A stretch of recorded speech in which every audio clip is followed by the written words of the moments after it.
मैं मोहम्मद असलम। मैं रहमतुल्लाह। आप देख रहे हैं आप पर हमारा अपना रिएक्शन यूट्यूब चैनल। वीडियो अच्छी लगे चैनल को लाइक शेयर जरूर कर दें। तो जो चलते हैं आज की वीडियो में तारड़ साहब की वीडियो और कमर चीमा साहब कन्वर्सेशन चल रही है।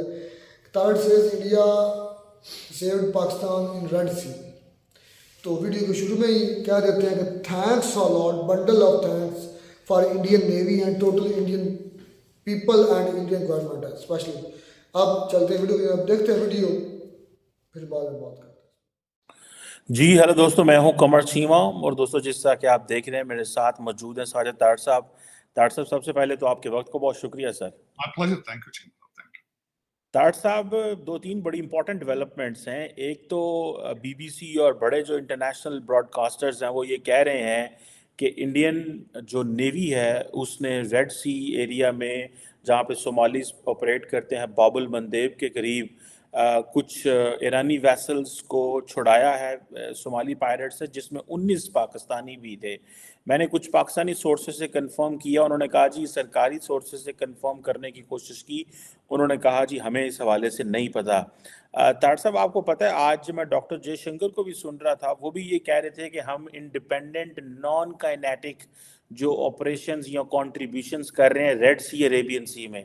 इसका मतलब है कि इंडिया जो है वो क्रीज से बाहर निकल के खेल रहा है। तारड़ साहब, इस पे भी बात पहले कर रहे हैं और फिर पाकिस्तान के अंदर की सूरत हाल पे भी डिस्कस करना है। लेकिन तारड़ साहब, ये जो इंडियंस क्रीज से बाहर निकल के खेल रहे हैं, इसका मतलब ये है कि उनकी नेशनल सिक्योरिटी इतनी इंपॉर्टेंट हो गई है कि वो जैसे अमेरिकन अपने ज्योग्राफी से बाहर निकल के तो अपने इंटरेस्ट को प्रोटेक्ट करते हैं, इंडियंस भी अपने इंटरेस्ट को अपनी बाउंड्री से बाहर निकल के प्रोटेक्ट कर रहे हैं। How do you see this Tarar साहब? चीमा साहब, आपने बल्कि इसकी बिगिनिंग में आपने खुद भी इसको ऐड कर दिया है कि ये चीजें कभी अमेरिका किया करता था जो आज भारत कर रहा है, इसमें कोई शक नहीं।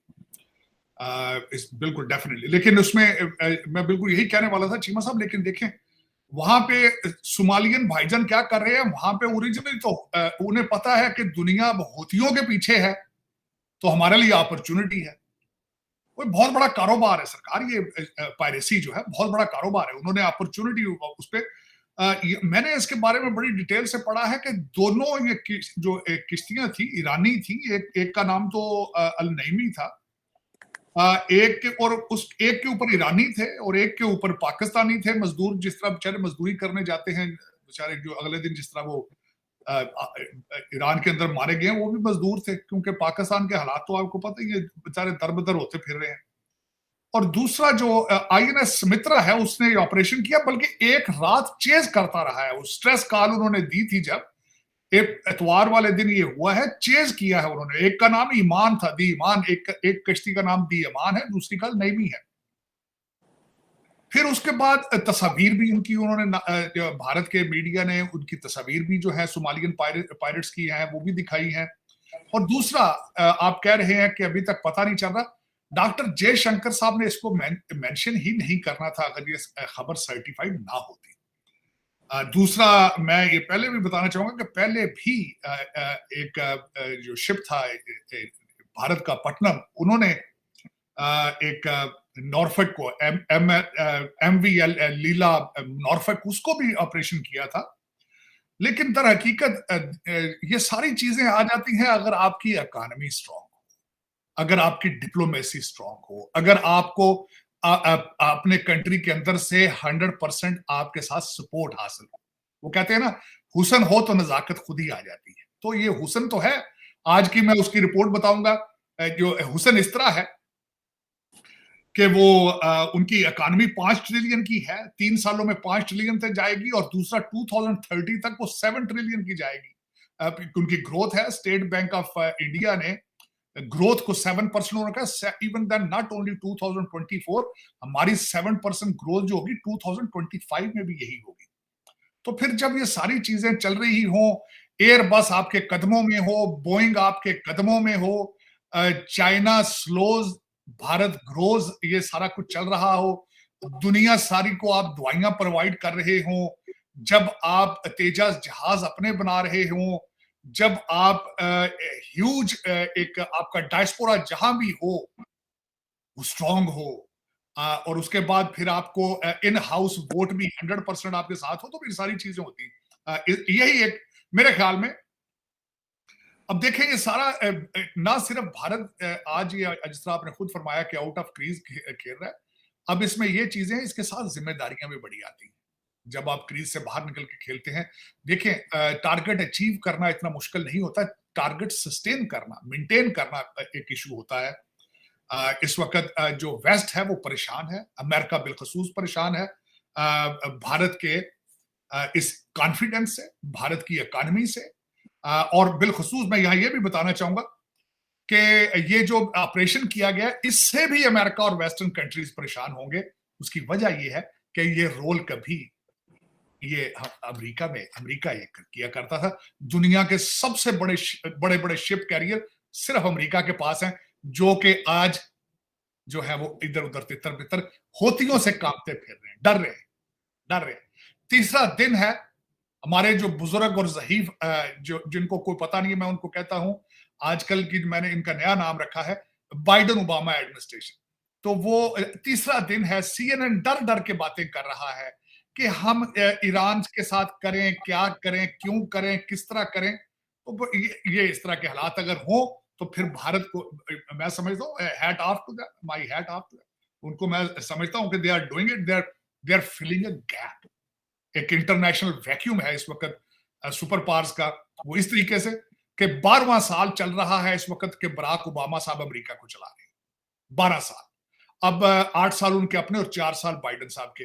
और ओबामा साहब है क्या, इनको बड़े अरसे से पुतिन कैलकुलेट कर चुके हैं, प्रेसिडेंट शी बड़े अरसे से इनको कैलकुलेट कर चुके हैं कि इन तेलों में तेल नहीं है। तो वो जब इन तेलों में तेल नहीं है तो किसी ने वैक्यूम तो वो फुल करना है, और भारत बड़ी खूबसूरती से कर रहा है, अपनी पोजीशन बड़ी स्ट्रांगली वो बना रहा है to become sixth super power on the planet. और यूनाइटेड नेशन में अपनी ना सिर्फ सिक्योरिटी काउंसिल की सीट कंफर्म कराएंगे अगले वो, बल्कि वो उसमें आगे जाएंगे। बल्कि आपको इलॉन मस्क की स्टेटमेंट याद होनी चाहिए जो कल परसों उन्होंने दी है कि भारत को जो है आगे इंटरनेशनल रोल अदा करना चाहिए। मैं समझता हूं कि इस वक्त बिल्कुल ठीक, लेकिन इसके साथ मैं कंपैरिजन नहीं करूंगा इसमें, क्योंकि ज्यादती है भारत के साथ पाकिस्तान को कंपेयर करना। पाकिस्तान का कंपैरिजन इस वक्त सिर्फ अफगानिस्तान से बनता है।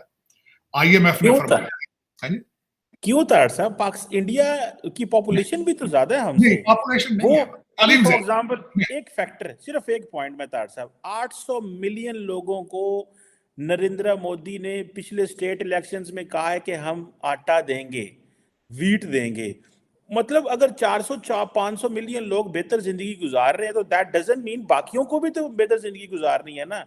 अब इन फैक्टर्स को भी बहुत सारे लोग जो हैं वो करते हैं, मद्देनजर रखते हैं। इसमें भी थोड़ा कमेंट करें तार साहब। शिमा साहब देखें, सारी चीजें डिफ्यूज हो जाती हैं जब अगले चैलेंज कर दें कि 2030 तक 7 ट्रिलियन की इकॉनमी, चंद्रयान भेज दें, डिफ्यूज हो जाता है।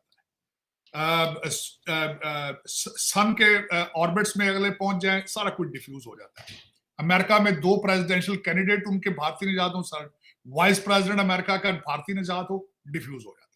तीसरी बात यह है कि उनकी टक्कर का स्कूल एक भी, मैंने इंडियन इंस्टीट्यूट ऑफ टेक्नोलॉजी की बात बताना चाहूँ, लोग कहते हैं जिनको इंडियन इंस्टीट्यूट ऑफ टेक्नोलॉजी में एडमिशन नहीं मिलता उनको MIT में मिल जाता है। तो चीमा साहब इन चीजों के साथ ना दर हकीकत आपका कंपैरिजन तो बांग्लादेश से भी नहीं बनता। अब आपका, आप उनके साथ किधर जाएंगे? आप वो तो बहुत आगे जा चुके हैं आपसे, वो तो 100 साल का गैप दे चुके हैं आपको, वहां कहां जाएंगे आप? जो मैं अगली बात करने लगा था, मेरी बात नहीं है, वो बात IMF की है आज, जो उन्होंने कहा है कि भाई आपकी तो 2.5% पे ग्रोथ है, उस पे से भी वो 0.5 नीचे गिरा रहे हैं। आपकी ये IMF की रिपोर्ट है, 2.5% ग्रोथ है आपकी, आपका कंपैरिजन 7% है। किस तरह की नेशनलिज्म के आपके हालात मौजूद है, मैं मेंशन कर देता हूं। चलिए बात करते हैं, नेशनलिज्म पे आ चुकी है। आपका एक बंदा, आपका एक एंकर जो इस वक्त वॉशिंगटन DC के आसपास ही फिर रहा है, जो आज से 3-4 साल पहले पाकिस्तान के हर कैंट में और हर फ्रंट मोर्चे पे जाकर फौजियों के झोलियों में बैठ के वो प्रोग्राम किया करता था। रहील शरीफ साहब के लड़के का वो दोस्त था बड़ा खास, उसके पास स्पेशल पास थे हर जगह के एक्सेस के। उसने कहा है अच्छा होता सियालकोट 65 में अलग हो जाता। ये आपका नेशनलिज्म, शर्मिंदगी। और दूसरा बंदा जो है, जो ISPR का फेवरेट था, वो उसके पास भी लाइसेंस था हर जगह जाने का, हर जगह जाने का। वो बंदा वो कहता है, वो और डॉक्टर है, डॉक्टरों जैसी उसने बात की है। मैं डॉक्टरों को मैकेनिक ही समझता हूं, जो MBBS डॉक्टर है। उसने बात फेंकी, उसने कहा मेरे पापा जी को चाहिए था 1957 में चले जाते पाकिस्तान छोड़ के, तुम्हें रोका किसी ने? दोनों लोग जो है इस वक्त, दोनों को दोनों फॉरेन सिटीजन। चीमा साहब मैं भी फॉरेन सिटीजन हूं, लेकिन आई ब्रीद पाकिस्तान। मेरा उस मिट्टी के साथ रिश्ता नहीं टूट सकता। मैं बार बार ये कहता हूं, मैं पैदा पाकिस्तानी हुआ था, मरूंगा पाकिस्तानी। मुझे उस सिस्टम से नफरत है, लेकिन मेरी मादरे मिल्लत है। मैं रोजाना लफ्ज इस्तेमाल करता हूं, मेरी मादरे मिल्लत है। चिमा साहब ये आपके नेशनलिज्म के हालात है। और जिस बंदे के लिए कौम पागल है, उसके सुन ले हालात। वो कहता था इस चोरों से अच्छा इसके ऊपर एटम बम मारा जाए। नौज़बिल्लाह, ये उसके अल्फाज हैं आपके मुर्शिद के, इमरान खान के अल्फाज हैं कि इन चोरों से बेहतर है इस मुल्क के ऊपर एटम बम मार दिया जाए। चीमा साहब मुल्कों की तरक्की के लिए मैंने आपको बताया था, Nations can not survive without nationalism. आपको इंपोर्ट करना चाहिए कहीं से नेशनलिज्म, अगर लोकल नहीं मिल रहा, लोकल नहीं बन रहा। मैं बता रहा हूं आपको, इस वक्त पाकिस्तान में पाकिस्तानी कोई नहीं है, कोई इंपोर्ट करें, कोशिश करें कहीं बाहर से खरीद के कोई पाकिस्तानी ले, क्योंकि पाकिस्तान को सिर्फ पाकिस्तानी ही को बचा सकता है, जो तली पर रख के आए। वो कहा मैं तली पर रख के आया, now I will see how somebody challenge Pakistan. ये 76 साल आपने जो इसके साथ मजाक किया ना, आज मैं बल्कि एक आपके इस प्रोग्राम में एक और चीज शेयर करना चाहूंगा। मेरी नजर से गुजरी है मौलाना अबू कलाम आजाद की 13 प्रेडिक्शंस। 13 प्रेडिक्शन उन्होंने की थी पाकिस्तान के बारे में, एक एक चीज सच साबित हुई, एक एक चीज। मैं हैरान हूं, the man was so visionary. उन्होंने ईस्ट पाकिस्तान के टूटने का उन्होंने प्रेडिक्ट किया। उन्होंने महाजरों को यहां जलील किया जाएगा, ये उन्होंने प्रेडिक्ट किया।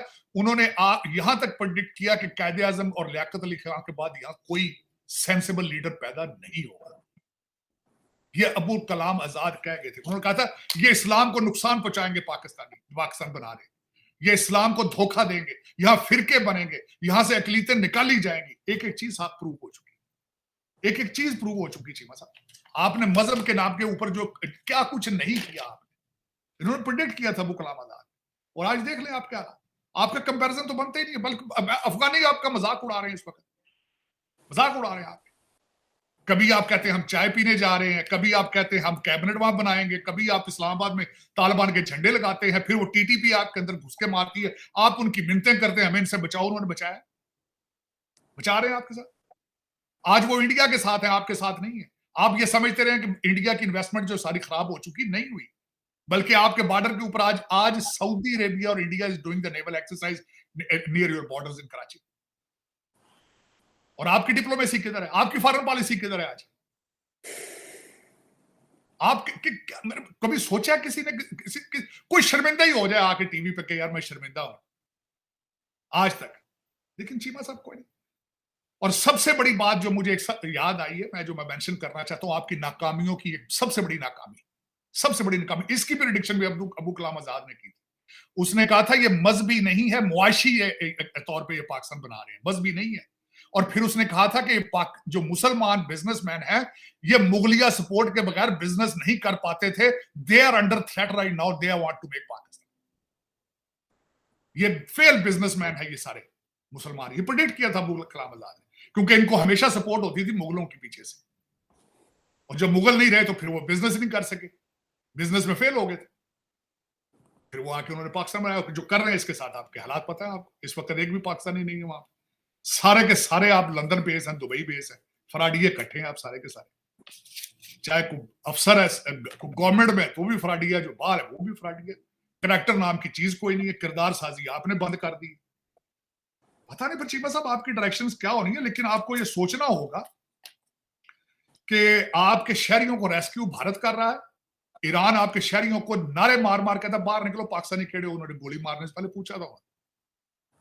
ईरान में जो गोलियां मारी थी उन्होंने रैंडम नहीं मारी, उन्होंने कहा जब पाकिस्तानी बाहर साइड से निकले हो। और ये आपके हालात है, और आपकी खबर भी कोई नहीं है। सबसे बड़ी बात है खबर भी नहीं देते ना। आपको एक सीक्रेट पता नहीं किसने बता दिया है कि अगर टीवी पे चैनल पे या कहीं खबर नहीं आएगी दुनिया को पता ही नहीं चलेगा। आप ये गलत फहमी, आप अगर इंटरनेट की तारें ढीली कर देंगे तो दुनिया कंट्रोल हो जाएगी। ये आपको पता नहीं किसने बता दिया। आपको एक सबसे बड़ा प्रॉब्लम ये है पाकिस्तान में चीमा साहब, आप समझते हैं हमने दुनिया को बेवकूफ बना रखा है। आप समझते हैं कि दुनिया नाक में रोटियां डालती है, दांतों में, मुंह में नहीं डालती। ये सबसे बड़ा आपको प्रॉब्लम है, सबसे बड़ा। लेकिन ये कि इस वक्त आपके लोग तो खैर दुआएं कर रहे होंगे यार कि पाकिस्तान, अमेरिका जो है ईरान के साथ कुछ छेड़े, हमारी लॉटरी निकले, को आर्मी बेस है वहां से ड्रोन उड़ाने के लिए आए, अमेरिकन कुछ डॉलर शालर लेकर आए। इस वक्त दुआएं हो रही देगे चढ़ा रहे हो, मनता मान रहे होने होते पाकिस्तान, क्योंकि प्रोडक्ट तो आप एक्सपोर्ट करने के चक्कर में नहीं है। आप यहाँ हवाई अड्डों की कीमत खाते हैं या दहशतगर्दी ऑर्गेनाइजेशंस की खाते हैं, लेकिन इससे अलावा आपके पास ना कोई प्रोडक्ट है, ना सोच है, ना अकल है। क्योंकि चलाने वालों के सबके बच्चे बाहर बैठे हैं, they don't give a excuse my language, they don't care. उन सबके बच्चे लंदन में है, टोरंटो में है, और जो वो हर वक्त अपना कैरी ऑन पैक रखते हैं, सिंगल वन वे टिकट उनके पास होता है। फिर वो पाकिस्तान की पॉलिसियां क्यों बनाएंगे? वजह क्या है? उनका कोई इंटरेस्ट है वहां पे? Non, zero. लेकिन चिमा साहब, इससे अगली बात जो खास करना चाहते, हाँ, एक बड़ी अच्छी बात हुई, मैं हैरान हो गया, वो भी मैंने अभी उसको कंफर्म करना है। वो कंफर्म ये करना है कि पाकिस्तान जो है 140 नंबर से हट के करप्शन में 133 पर आ गया। और उसमें जो पढ़ा गया, कहते हैं पुलिस वाले जो है, या तो फिर पुलिस वाले कहते हैं उसमें पुलिस की परफॉर्मेंस बड़ी अच्छी। हालांकि मैंने आपको बताया था, मुझे पाकिस्तान में चोरों से डर नहीं लगता, पुलिस से लगता है। मुझे डाकुओं से डर नहीं लगता, पुलिस से लगता है डर। दूसरे नंबर पर जजों से डर लगता है, क्योंकि बोलियां लगती इन जगहों पर। मेरी इंफॉर्मेशन के हिसाब से तो थानों के एक्शन होते थे, मेरे हिसाब से तो इस वक्त अदालतों के भी एक्शन होते हैं। सुना अच्छे अच्छे जिले जो है, जिस तरह खारियां है, जिस तरह जेलम है, जहां ओवरसीज पाकिस्तानीज के बच्चे हैं या प्रॉपर्टियां हैं, सुना वहां के तो एक्शन होते हैं हर चीज के वहां पे। लेकिन चीमा साहब, ये एक मिरेकल है, मैं समझता हूँ दिस इज अ मिरेकल। लेकिन देखें, कल एक और अच्छी खबर भी सुनी थी, सुना नोटों की शक्लें तब्दील हो रही हैं, नए नोट निकल रहे हैं। मोदी साहब ने किया था, वेरी सक्सेसफुल ऑपरेशन था उनका इंडिया में। अब आप किस तरह करते हैं, ये अब सारी दुनिया देख रही है, आप किस तरह, हाउ सीरियस यू आर, ये। लेकिन मैं इस पे अप्रिशिएट करूंगा ये जिस तरह हुआ है कि करप्शन में आपने यू गेन 7 पॉइंट्स, उसमें 28 मुल्क जो है उन्होंने इंप्रूव किया है, जिसमें पाकिस्तान भी है। 34 मुल्क जो है वो नीचे गए हैं अपनी परफॉर्मेंस से। 118 मुल्क जो ऐसे हैं जिन्होंने अपनी सिस्टम को मेंटेन किया, अपनी पोजीशन को। डेनमार्क, फिनलैंड, आयरलैंड जिस तरह वो थे, वो, और न्यूजीलैंड अपने टॉप पर है वो करप्शन में, करप्शन के बगैर, करप्शन फ्री कंट्रीज। लेकिन चीमा साहब, इस वक्त जो अगला चैलेंज जो है, मेरे मुर्शिद पाक के बारे में जो कहा है कि उन्हें 10-10 साल सजा दे दी गई है साइफर के हवाले से, तो सजाए कोई नई बात नहीं है। एक तो उनको हायर कोर्ट से मिल जाएगी रिलीफ, और ये कोई पहली बात नहीं है, माजी में भी इस तरह होता रहा है। भुट्टो साहब हैं, किसको सजा नहीं मिली और किसकी सजा माफ नहीं हुई। मेरे ख्याल में मरियम नवाज को भी हुई थी, नवाज शरीफ साहब को हुई थी, इनको भी आज नहीं तो 5 साल बाद कहीं और से रिलीफ मिल जाएगी। फिर इनको नहा धो के, इनको कपड़े शपड़े पहना के फिर ले आएंगे, कहेंगे नहीं जी वो ये अमर बिन मारूफ के बगैर, उसके बाद कोई नया एक नाम रख लेंगे, रियासत मदीना की बजाय कोई और नाम रख लेंगे, सिरातुल मुस्तकीम रख लेंगे इसका नाम, फिर चला देंगे नई कापी, कहते पुरानी शराब नई बोतल फिर शुरू सामने ले आएंगे।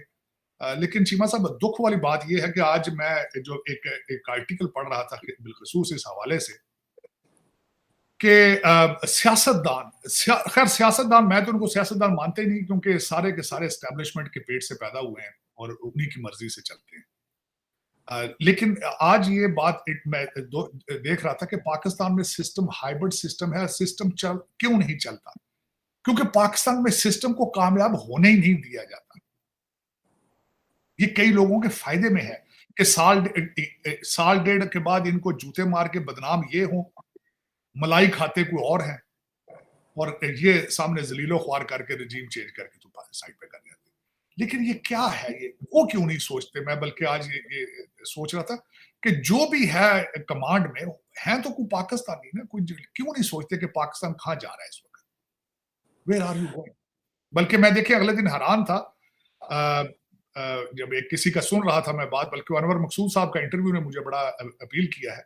उसी इंटरव्यू के अंदर उन्होंने एक बात ये भी की, उन्होंने कहा शायद पाकिस्तान के पास एटम बम ना होता तो शायद आज कामयाब हो जाता, शायद एटम बम होता, इंडिया हमला कर देता था साहब अब तक। तो हमला करके तो फारग हो जाता ना। बांग्लादेश पे भी तो हमला किया था उन्होंने। किन्होंने? बांग्लादेश भी तो देखे ना, भारत के साथ उनका बड़ा अच्छा रिलेशनशिप है। बल्कि जाके उनको वो लोन देते हैं। आपके ऊपर हमला नहीं। अच्छा देखें, ठीक, इंडिया को एक साइड पे कर दें, अफगानिस्तान आपके साथ क्या नहीं कर रहा, टीटीपी घर बार वो एक और सिचुएशन है। आपको पता है इस वक्त इंडिया के जितने बॉर्डर हैं, ये चीमा साहब, आपके पास एटम बम मौजूद है, पहले ये कंफर्म करें। मुझे बड़े फिक्र ना करो। देखें दुनिया ਦੇ ਵਿੱਚ ਦੱਸੋ ਕਿਹੜੀ ਆਰਗੇਨਾਈਜੇਸ਼ਨ ਤੁਹਾਡੇ ਦੇ ਹੱਥ नहीं खोलती पई अपना।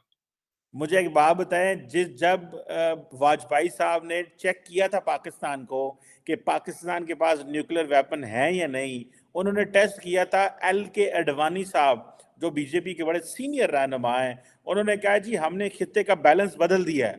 ठीक 15 दिन बाद पाकिस्तान ने, देखें तार साहब, ये भी एक नेशनलिज्म हमारी कौमियत है, हमने वो करके और जवाब दे दिया, देखो मरना जीना किस्मत है, लेकिन साढ़े को गोला बारूद पूरा है। ठीक है, वो हमारे खराब है, लेकिन छड़ांगे नहीं, ये ज़हन होना चाहिए। ये ठीक है, लेकिन चीमा साहब हो सकता है इसी वजह से आप तरक्की नहीं कर पा रहे। साहब मैंने आपको उस दिन मिसाल दी थी, अगर यूक्रेन के पास न्यूक्लियर वेपन्स अपना प्रोग्राम डिसमेंटल ना करता तो रशिया कभी जुर्रत ना करता। देखिए हम इंटरनल मसले हल कर सकते हैं। आज भी कुछ नहीं कर यूक्रेन, आज भी यूक्रेन ने जितना पैसा अमेरिका और यूरोप से बनाया है इस वक्त, आप सोच नहीं सकते। और आपकी भी सिचुएशन बिल्कुल उसी तरह मिलती जुलती, आपने भी पैसा बहुत बनाया। वो हमारे हालात ही ऐसे हैं, क्या यूक्रेन के पास होता भी ना अगर एटॉमिक एसेट्स, उन्होंने वो भी बेच देने थे। आपको पता है जितनी करप्शन वो कर रहे हैं इस वक्त, जितने गोले बारूद के ऊपर कितनी करप्शन इस वक्त वो कर रहे हैं। चीमा साहब प्रोग्राम पे एक कमेंट, चीमा साहब, अमेरिका के पास कितने एटॉमिक एसेट्स हैं? वो तो हजारों में है, कोई 10,000 के करीब। फिर साडे पठान भाईजान जिहड़े नसवार पे खांदे उन्होंने जुतियां मार के अफगानिस्तान चो कढ़िया किवें उन्होंने। वो एक और चीज है, वो इसको देखें, हमने जो पावर को मेजर करने के बड़े इंडिकेटर होते हैं। देखिए पाकिस्तान ने एक चीज को बड़े अच्छे तरीके से डिस्पेल किया था कि उस वक्त हमारे मौलवी कहते थे जो पाकिस्तान का न्यूक्लियर वेपन है ये आलम इस्लाम का न्यूक्लियर वेपन है, लेकिन पाकिस्तान की फौज ने और डिसीजन मेकर्स ने बड़े अच्छे अंदाज से इस चीज को समझाया कि नहीं, ये सिर्फ पाकिस्तान की सिक्योरिटी के लिए है। सो हम जो ये कर रहे हैं ये अपने आप को प्रोटेक्ट करने के लिए कर रहे हैं, और सिर्फ भारत का, ये भारत ने, देखें वो हम एक टर्म बोलते हैं तारड़ साहब जो कि बड़ी इंपॉर्टेंट है कि आप जब जिसे बोलते हैं security dilemma, when one gets secure other gets insecure. So हमारा क्योंकि इंडिया के साथ मसला था, उन्होंने न्यूक्लियर वेपन बना लिया, पाकिस्तान ने भी बना लिया।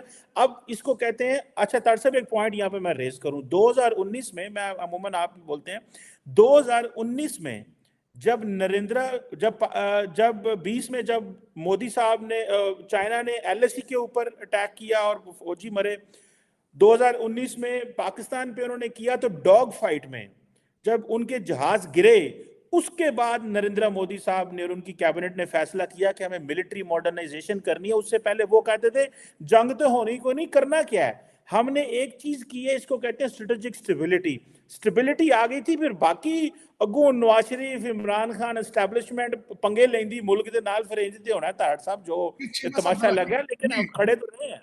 नहीं खड़े किथे खलोते हो, मैंने तो समझ नहीं आती तुसी किथे खलोते हो, लत्तां तुहाड़ियां हैन कोई नहीं। लेकिन चीमा साहब, अच्छा उसमें एक सबसे बड़ी बात ये, तो फिर चले मुझे ये समझ आ गई आपने भारत को डरा लिया, तो ये अफगानिस्तान को क्यों नहीं डराते हो? रोजाना घुस के मार रहे हैं आप। ਉਹ ਸਾਡੇ ਤੇ ਭਰਾ ਸਾਨੂੰ ਕੀ ਪਤਾ ਸੀ ਉਹਨੇ ਸਾਨੂੰ ਸਿੱਧਿਆ हो जाना है। चीमा साहब आपके साथ, अच्छा ईरानी भी आपके साथ ठीक नहीं है, अफगानी भी ठीक नहीं है, इंडिया भी ठीक नहीं है, आप सऊदी अरेबिया इंडिया के साथ जो है एक्सरसाइज कर रहे हैं, आप किधर है? आप हैं हमारा कैलकुलस खराब हो गया, अब हम दोबारा सोच रहे हैं हमें क्या करने की जरूरत है, ये हम मानते हैं। मैं अगले दिन मैंने आपको अर्ज किया था कि जब तक आप दुबई, लंदन, टोरंटो की जान नहीं छोड़ेंगे आपका कैलकुलस ठीक नहीं होगा। यस, ये बात चीमा साहब, मैं चीमा साहब, बल्कि ना मैंने अगले दिन 10 पॉइंट बनाए हैं जो कि पाकिस्तान के सर्वाइवल के लिए बहुत जरूरी है, जिसमें सरे फरिश्त ये है कि आपकी की पोजीशनों के ऊपर डुअल सिटीजन, उनके बच्चों की, उनकी फैमिली बैन होनी चाहिए। यस, उनके नाम ECL में होने चाहिए, उन्हें पता होना चाहिए कि मेरा नाम ECL में, मैं यहां से भाग के नहीं जा सकता।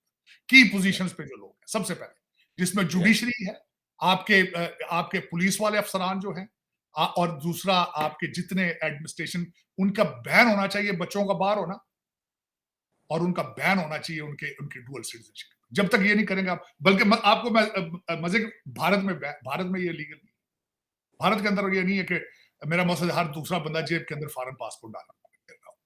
अच्छी बात।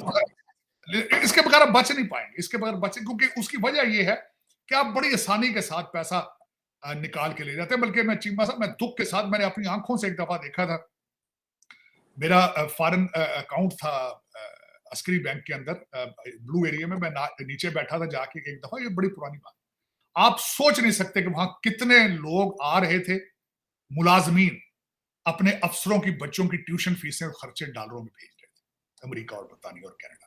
आई वाज शॉक्ड, डॉलरों में मुलाजमीन थे, खुद नहीं थे वो, खुद तो वो खुदा बन के बैठ जाते हैं ना अंदर शीशे के घरों में बैठे हुए अफसरान सरकारी, मैं ये आपके सियासी नहीं कह रहा बात कर, और वो ट्यूशन फीसें भेज रहे थे लाखों डॉलरों में, अस्करी बैंक ब्लू एरिया की बेसमेंट मैं बात कर रहा हूं। अगर मेरे जैसा बंदा एक फार्मर बैठा वो देख रहा है तो हम नहीं पता सारा जिथे एजेंसियां नहीं है सारा पता है, सारे जब मैं 2 नंबरी पूरी थी पूरी, मैंने आपको बताया था आप हर चीज से बच जाएंगे, करप्शन आपको कैंसर की तरह खा जाएगी, और खा रही है। और पता है हाफिज साहब को भी पता है, काजी साहब को भी पता है, सबको पता है, कोई ऐसा पाकिस्तानी नहीं जिसको पता ना हो कि ग्रास रूट इश्यूज क्या है, लेकिन करने की सलाहियत कोई नहीं है, ना दिलेरी है, ना डीएनए है, ना ख्वाहिश है, ना पाकिस्तानियत है, ना इस्लाम है, पता नहीं फिर क्या। अब मैं हैरान हूं, अब 76 साल से चल किस तरह रहे, अब किस तरीके से you are still on the map of the world, मैं हैरान हूं अभी तक, कोई ये वाकई मेरी आपने कसर को नहीं छोड़ी, आपने तो खैर कसर को नहीं छोड़ी आपने, लेकिन ये कि एग्री करता हूँ इसमें, हमने कोई कसर नहीं छोड़ी वो, लेकिन ये तार साहब आपकी बात बिल्कुल सही है, ये जो खास तौर पे ये जो ब्यूरोक्रेसी है ना, बातें तो फिर जारी बात है करनी पड़ती हैं, ब्यूरोक्रेसी सारे के सारा वो अपने बच्चे तो बाहर रहे हैं, वो आप जो बात करते हैं ना तारड़ साहब, ये पढ़ा नहीं थे उन्होंने दिल आ जाते ने कोठियां मार करके टुर जाने। ये जब आते हैं यहाँ पे सरकार पढ़ने के लिए, ये अपनी डेड बॉडी साथ ले जाते हैं, दिल दिमाग यही छोड़ जाते हैं,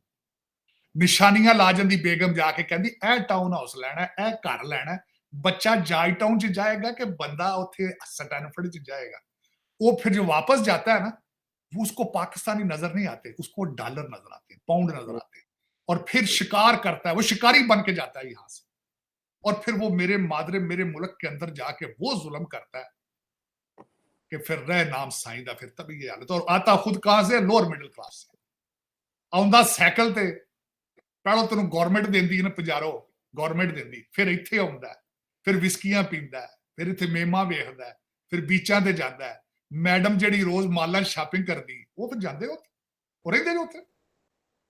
ये अजाबुन नार है सरकार, अजाब खुदा दा तुहाडे ते नाज़िल हो रहा है, इस तो इलावा और कुछ भी नहीं।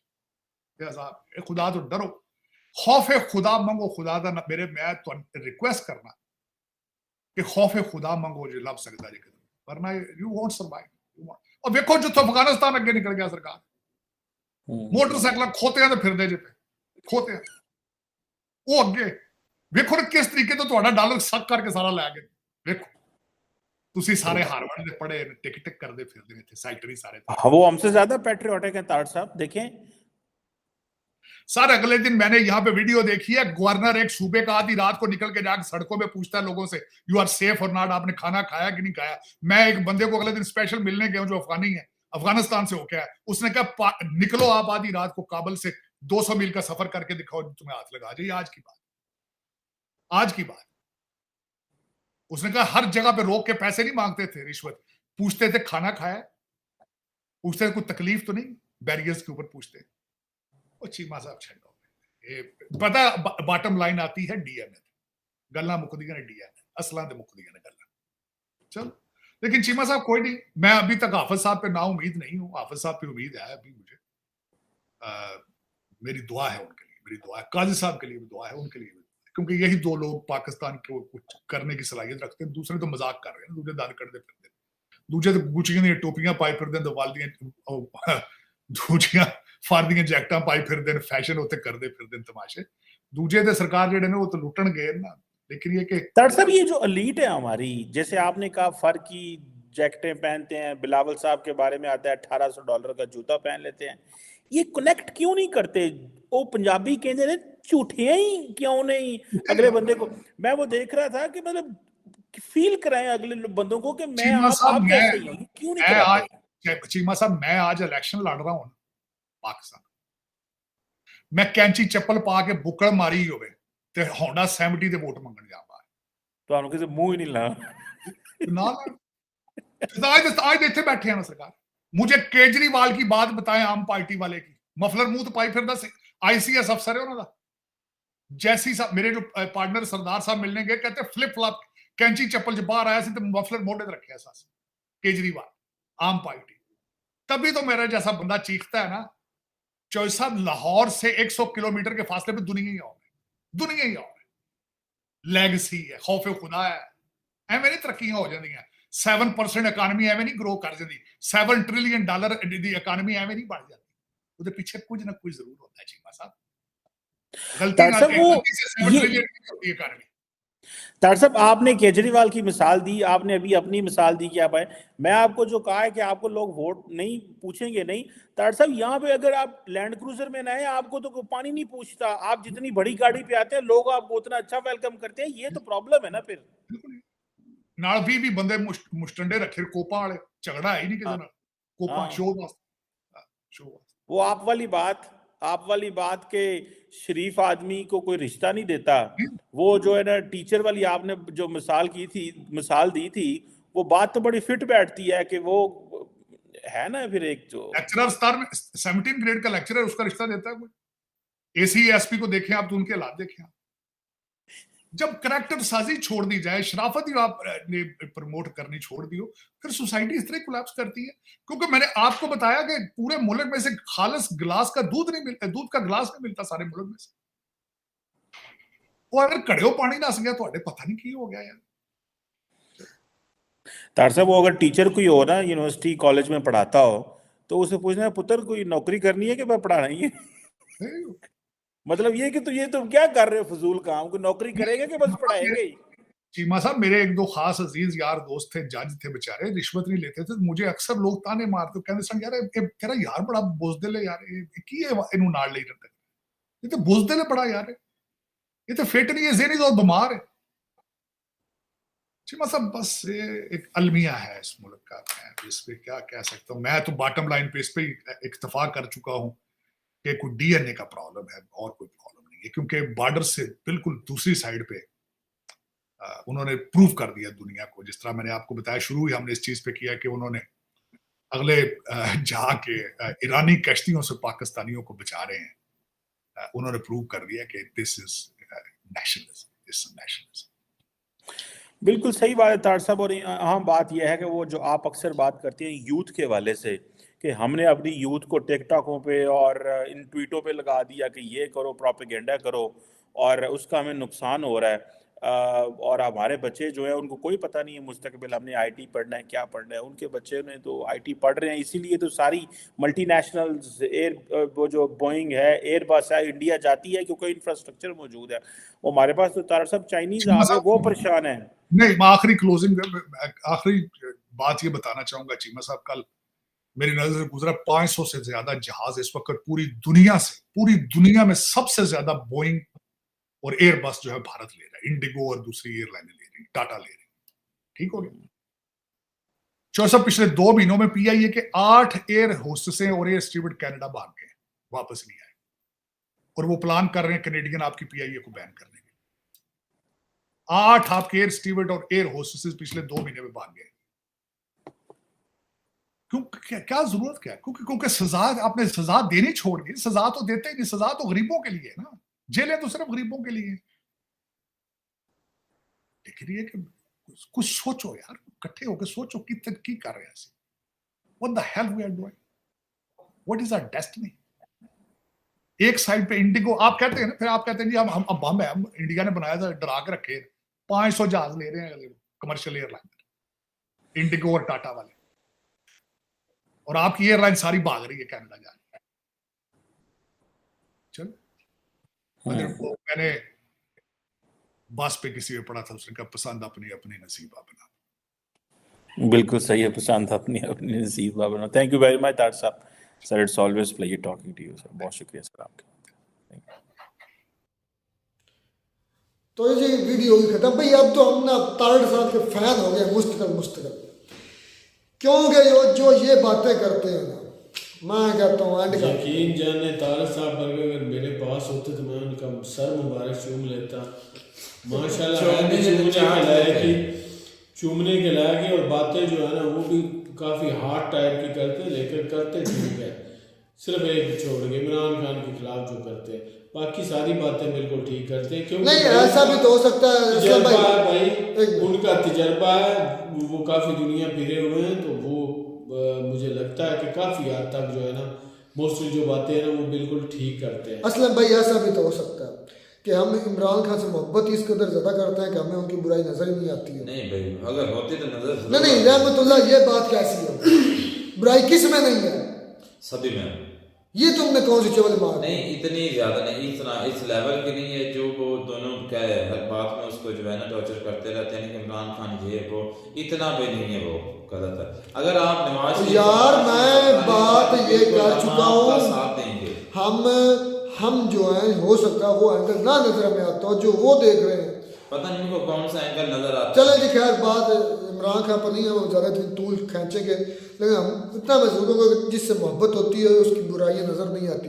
हम लोग स्पेशली पाकिस्तान के अंदर उनसे मोहब्बत इतना करना शुरू कर गए हैं कि उनकी जो कुछ फॉल्ट्स हैं, जिसमें ब्लंडर है, जिसमें इंडिया के साथ ट्रेड करना बहुत बड़ा ब्लंडर था उनका, वो भी हमें नज़र नहीं आता। वो भी कजा हुआ है, वो भी ढांप दिया भाई गया। उनका फर्स्ट एक्सपीरियंस था, उनको पता नहीं था। ब्लंडर था ना, ये तो मानते हो, बिल्कुल।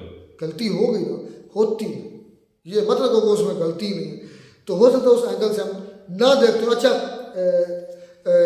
Again and again bundle of thanks for Indian navy. हाँ ये बात भी है, थैंक यू, हम इंडियन नेवी का हम आपके शुक्रगुजार हैं, हम आपके एहसानमंद हैं, आप हमारे मोहसिन हैं। क्योंकि आपने हमारे 19 लोगों की जानें बचाई। एक जान बचाना ही काफ़ी होती है, आपने फिर 19 लोगों की जान बचाई, इसलिए दिल से भाई शुक्रिया। आप हमारी तरफ से मोहसिन के बाप जिम्मेदार हैं, शुक्रिया भाई आपका, आपने बहुत अच्छा किया जो आपने पाकिस्तानियों को भाई बचाया है। क्योंकि अगर ना भी बचाया तो क्या कर लेना था, उनकी जान भी जा सकती थी, इसमें क्या है। अच्छा, लेकिन आपने इंसानियत को जो तरजीह दी है भाई, साबित किया है, शानदार लगा, दिल खुश हुआ, दिल बाग बाग हो गया। अच्छा, अब बात करते हैं, इंडिया ग्रीस से निकल कर खेल रहा है। ये बात एक्सेप्ट की तारड़ साहब ने भी, ये बात एक्सेप्ट की चीमा साहब ने भी, कि इंडिया जिस तरह अमेरिका अपनी क्रीज से निकल खेलता है ना, मतलब दूसरी कंट्रीज पर भी असर रसूख रखता है, अपनी मतलब पोर्ट्स वो बनाता है, उसे क्या बोलते हैं, फौजी छावनियाँ बनाता है, अपनी सारा कुछ वो मतलब सारी दुनिया के अंदर उसकी नज़र होती है, कवरेज करता है। इसी तरीके से अब इंडिया भी उसको फॉलो करते हुए इंडिया भी उसी नक्शे कदम पर है। देखें अब ये कितना 1550 किलोमीटर दूर था ये वाला ऑपरेशन जो इंडिया ने किया है। हालांकि इंडिया के दूर तो पीछे खत्म हो जाती है, लेकिन इंडिया अपनी हदूद से निकल खेल रहा है और अच्छा खेला है। एक तो अपनी क्रीज से निकल खेला, ये इसी तरह है जिस तरह एक बैट्समैन क्रीज छोड़कर बॉलर की तरफ से, अटैकर की तरफ से, भाई इसी वजह से इंडिया जो है ना उनको हर जगह पजीराई मिल रही है, जहाँ भी जाते हैं उनके फॉरेन मिनिस्टर उनको खुले हाथों से वेलकम किया जाता है। तो ऐसे ही अप्रिशिएट नहीं दुनिया करती इंडिया को, इनके कामों की वजह से कर रही है। और दूसरी तरफ आप पाकिस्तान को देख लें, जिसको हर आने जाने वाला बुरा कहता है, जैसे वो पाकिस्तानी पुलिस हो या कोई और इदारे हो, तो उनको ऐसे ही बुरा नहीं कहते, कुछ INS सुमित्रा ने ये वो जो उनका वेस्ट शिप था उसने ये सारे का सारा कंडक्ट किया ऑपरेशन। वो तारड़ साहब तो करें एक पूरी एक रात उसका चेस करता रहा उनको। चले लेकिन बड़ा मुश्किल और टफ काम था भाई। अगले जो थे वो भी मुसलमान, उनके पास भी गन्स वगैरह थी, तो अपनी जान जोखिम में डाल के उन्होंने पाकिस्तानी लोगों को बचाया। मैं तो कहता हूँ कि पूरी पाकिस्तानियों के उन्होंने दिल जीत लिए, तो बड़े कमाल किया यार। अच्छा, फिर अप्रिशिएट भी करते हैं उनको। अच्छा, 2030 तक तारड़ साहब बता रहे हैं कि इंडिया 7 ट्रिलियन की इकॉनमी होगी 2030 तक। अच्छा, अगर इंडिया 2004 की हो गया, 4 की नहीं, मेरे ख्याल में तारड़ साहब को गलती लग रही है। क्योंकि अगर चलो ठीक है, मैं मान लिया 2030 तक इंडिया 7 ट्रिलियन की इकॉनमी बनता है, तो जो अंबानी ने स्टेटमेंट दी है कि 2047 तक 2047 तक इंडिया 35 ट्रिलियन इकॉनमी होगा, तो इस लिहाज से तो नहीं बनेगा फिर। जिस तरह तारड़ का अगर 2030 तक भी बन गया 60 ट्रिलियन इकॉनमी, तो इसको चले डबल भी कर लें, पीछे 17 साल बचते हैं इंडिया के लिए। या फिर अगर अडानी ज़्यादा शायद बोल गया, ये तारड़ साहब नहीं सही बोल रहा है, 4 ट्रिलियन वो हो गए, 4 ट्रिलियन हो गए। 2024 है, 25, 26, 27, 30 तक इनके 6 साल है। चले 6 सालों में 3-4 ट्रिलियन और कमा लें, 7 हो जाएगी। अगले 10 सालों में चले मान लिया इंडिया 10 ट्रिलियन और कमा लेगा, 7 पर लिया और 17, तो 7 और साल है, तो चले 10 ट्रिलियन उसमें लगा लें। तो इस हिसाब से शायद कुछ भी होने को तो क्या नहीं हो सकता। अगर ऐसा हो सकता है कि इंडिया दुनिया की 5वीं इकॉनमी बन सकता है, तो ये भी तो हो सकता है, होने को क्या नहीं हो सकता।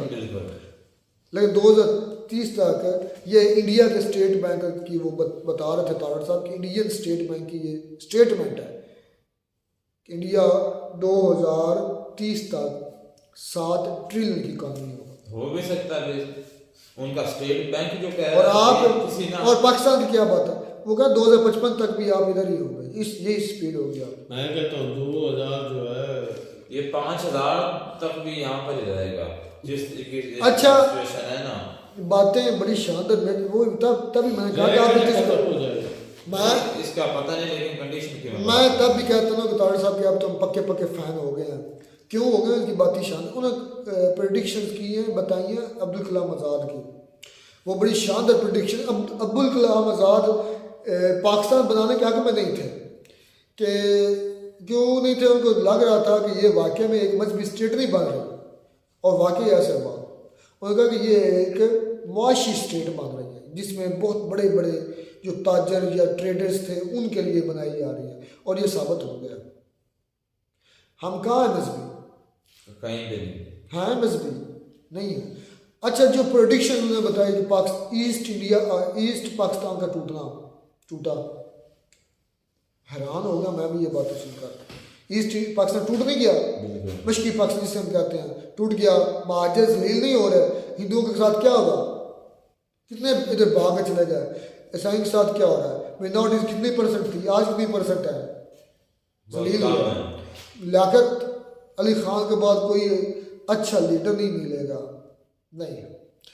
इस प्रिडिक्शन से ना मैं इत्तेफाक नहीं करता भाई। आप कर सकते हैं, आप लियाकत अली खान के बाद मुझे लगता है इमरान खान बहुत अच्छा लीडर है, लियाकत अली खान से भी अच्छा है। लेकिन एक इसमें गलती ज़रूर है, जो बड़बोला है, बोलता ज़्यादा है, वो बात में बोल जाता है जो मेरे ख्याल में पब्लिक में नहीं बोलनी होती। लेकिन एक अच्छा है, ये वो अपने दिल से साफ है, जो भी होता है वो सबको सामने बता देता है, वो अपने लिहाज से सही करता है। लेकिन मुझे लगता है कुछ ऐसे सीक्रेट्स या ऐसी बातें हो रही जो कि पस से पर्दा भी रहनी चाहिए। अगर वो पर्दा में रखता तो हमें आज हमारी आदमी का कैसे पता चलता। मैंने इस चीज़ की बात तो फिर वो क्या बात है, मुझे फैसल नसीर की आप बात करने लगे कि सरेआम उसका उन्होंने नाम लिया था, तो ये अगर वो भी उन्होंने सही किया है, वो हमारी खातिर या जेब में, और हमारे जो है ना हमें कोई शर्म नहीं है, नहीं तो हम आज सड़कों पर निकलते तो किस तरह नहीं इमरान खान। लियाकत खान अच्छे लीडर थे, उसके बाद उन्होंने कहा कि इस्लाम को ये पाकिस्तान नुकसान पहुंचाएंगे, फिरके बनेंगे, फिरके तो बहुत बन गए। ईट वो क्या कहते हैं, एक पत्थर भी उठाओ तो इधर फिरके का बना हुआ है, हर एक के अपने अपने काफ़ी हद तक उनकी जो प्रिडिक्शन थी मुझसे बात करूँ तो उनकी आज वाकई में सच साबित हो रही। फिर तारड़ साहब ने बात की हमसाया ममालिक के लिहाज से कि देखिए आपका मुस्लिम बरादर मुल्क जिसे आप कहते हैं ईरान, उनके साथ इंडिया के तल्लुकात आपसे बेहतर है। अफगानिस्तान में जब तालिबान की हुकूमत आई तो आपने भंगड़े डाले, हमारे राइट हैंड आ गया, राइट हैंड। ये बड़ी अजीब किस्म की बात है कि अफगानिस्तान में जब अमेरिकन निकले तो आपने वाकई हमारे लोगों ने, हमारी जो आवाम ने, उन्होंने बड़े खुशी का इजहार किया। लेकिन उन्होंने बिल्कुल ठीक किया है, अफगान तालिबान ने ना, उन्होंने इनकी चुतराहट कह लेने का एक्सेप्ट नहीं की ये बात उनकी मुझे बड़ी ज़बरदस्त लगती है अफगान तालिबान की। फिर एक और उन्होंने बड़ी बातें बड़ी मज़ेदार करते हैं, जितनी भी छेड़े जाओ उनकी हर बात अक्सर टेबल इंडिया के लिहाज में बातें की, केजरीवाल की बात की। उन्होंने कहा कि मैं अगर मफरल या स्लिपटी, वो चप्पल कह रहे थे, हम उसे बोलते हैं स्लिपटी जूती, चप्पल पहनकर या मफरल पहनकर मोटरसाइकिल बाइक पर निकल जाऊँ वोट मांगने, तो वो चीमा साहब ने कहा तुम्हें कोई आपको तो कोई मुंह भी लगाया। तो मैं कहा मैं इसलिए अमेरिका में हूँ। उन्होंने केजरीवाल की बात की कि वो इस पोजीशन में जाते हैं कि लोग उनको फिर भी वोट देते हैं, यानी कि उन्होंने इंडिया की डेमोक्रेसी की खूबसूरती बताई है कि वहाँ पर वाकई भाई लोगों की कदर है, इंसानियत की कदर है। लेकिन वहाँ पे भाई अगर लोग जाते हैं ना वोट लेने, तो भाई उन पे लोग बिलीव भी करते हैं। ऐसे ही। फिर उन्होंने बात की, यार बातें उनकी क्या क्या करें। उन्होंने कहा पाकिस्तान जितने बड़े वडेरे हैं ये अक्सर बात करते हैं, अक्सर हर वीडियो वो कहते हैं जजेस के बेटे या जजेस, ब्यूरोक्रेट्स के बेटे और bureaucrats, army chief colonel major brigadier के बेटे, और इन सब के नाम ECL में होने चाहिए, कोई भी इनसे बाहर ना जाए। तो देखते हैं कैसे मुल्क तरक्की नहीं करता। ये पॉइंट उनका बहुत अच्छा, ये खान भी यही कहता है, खान की भी यही सोच है कि सबके नाम ECL में डाले जाए, कोई भी इधर पाकिस्तान में बाहर ही ना जाए। उनको पता है कि हमारा मुल्क ही पाकिस्तान है, वो सारा फिर इन्वेस्टमेंट इधर है। ये उस बात से मैं उनकी इत्तेफाक करता हूँ। खैर शानदार बातें, और भी बहुत बातें जो उसकी वीडियो सारी बातें काफ़ी लंबी हो जाती है, अच्छी बातें। And in the and thanks a lot, bundle of thanks Indian navy, उन्होंने हमारे जवानों की ज़िंदगियाँ बचाई। मिलते हैं नई वीडियो में नए साथ, तब तक दीजिए इजाज़त, अल्लाह हाफ़िज़।